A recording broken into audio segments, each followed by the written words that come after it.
You know you're getting old when you have to write things down. My wife says the only time I get excited is when the Canadian Flyer comes.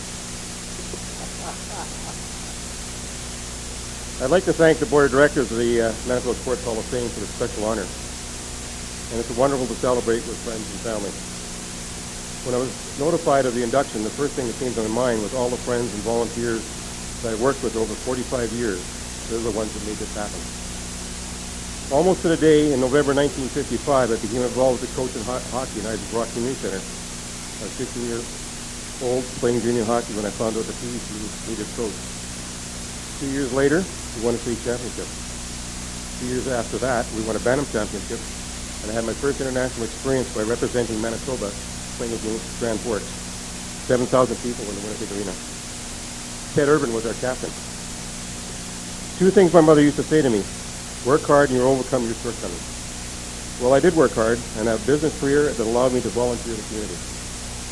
Over 35 years of coaching many great young men, even Jeff Pittman, I coached in the late 60s. Community centers, AA, AAA, junior. I was director of operations for the program of excellence for Hockey Canada, which was a wonderful experience. We had fun. Great coaches, great mom and dad. First ever Air Canada Cup. We had 10 provinces, 10 teams, playing for a period of 9 days in the Winnipeg Arena. Volunteers had to take their holidays to be able to dedicate that kind of service. World Junior in 81-82, beating the Russians 7-0 in a full capacity at Winnipeg Arena. First gold medal in 20 years. When I took over as chairman for Sport Manitoba from Sandy Riley, I was introduced to Larry Desjardins, Minister of Sport and Lotteries, and we became friends. Our budget for Sport Manitoba grew from $1 million to $10 million in 5 years, and had a surplus of $15 million. We established the Winnipeg Sport Facility Committee, and over 5 years invested $17 million in upgrading facilities and building new ones in the city of Winnipeg.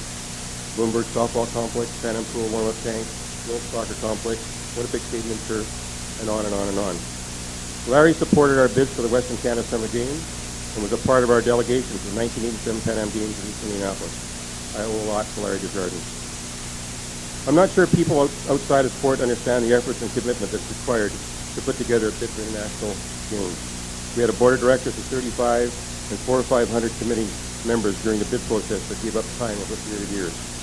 At games time, we had approximately 800 staff and 20,000 volunteers. The one thing I learned through my experience at the international level is how lucky we are to live in a country like Canada, Manitoba, and Winnipeg.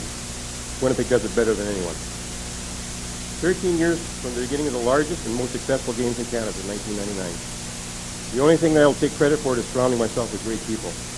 The Van Aarons, the Moores, the Pincocks, the Sturgeons, the Rileys, the Richardsons, the McMahons, the Logans, the Vergaras, the Malowskis, the Hansons, the Lamberts, the Hucks, and the Robsons.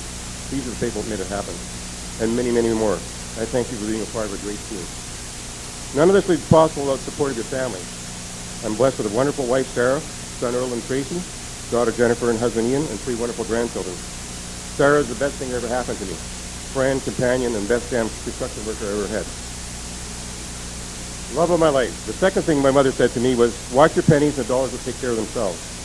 Well, I have holes in my pocket when it comes to money, so whenever a financial success I have, I give credit to Sarah. When the kids were gone, we had a couple of nickels in the bank, and we were badly in need of a car. So I said to Sarah one night, I said, let's go down to Birchwood Motors and see if we can buy ourselves, spoil ourselves. It's been since the early teens and late 20s that I haven't had a red convertible. Let's go down and buy ourselves a red convertible. So we drove down there, and the first little car we seen was a BMW. $60,000. Says, let's buy that. He says, no. Moving on. You're getting ready to retire. Let's start a little bit cheaper. Moved in to see Terry at Birchwood and seen a nice Firebird. I said, for $35,000 or $40,000, we could probably get a red convertible. He says, no. Look at that little Sunfire down there. $12,000. He says, the standard, we can get that. I said, look, I'm putting my foot down. I said, I want something that goes from 0 to 200 to less than 6 seconds. He bought me a scale.